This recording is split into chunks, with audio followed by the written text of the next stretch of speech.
নমস্কার, আজকে বানাবো ছোট আলুর ঝাল মশলাদার আলুর দম। চলুন শুরু করি।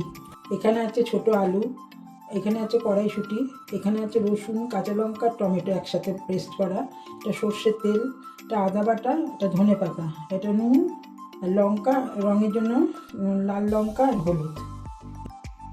গ্যাসটা জ্বালিয়ে নিয়ে কড়াইটা বসিয়েছি, গরম হয়ে গেছে। এবার দিচ্ছি সর্ষের তেল। তেলটা গরম হয়ে গেছে, এবার আমি আলুগুলো ভেজে নেব।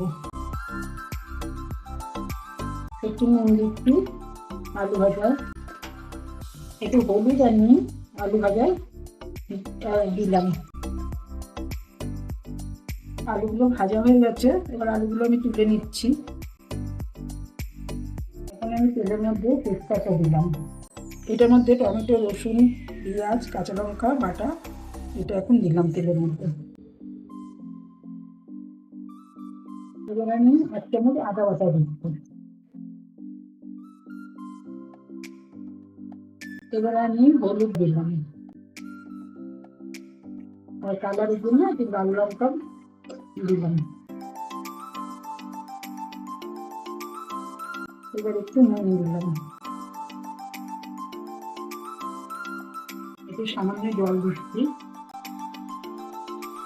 এবারে কড়াইশুঁটিটা দিয়ে দিচ্ছি, এবারে ভেজে রাখা আলুটা দিয়ে দিচ্ছি।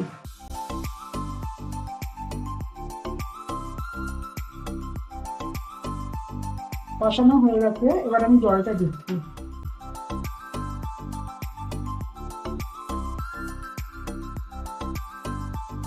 আলুর দমটা হয়ে গেছে, এবার আমি ধনে পাতাটা উপর দিয়ে ছড়িয়ে দিচ্ছি, দিয়ে নামিয়ে ফেলবো।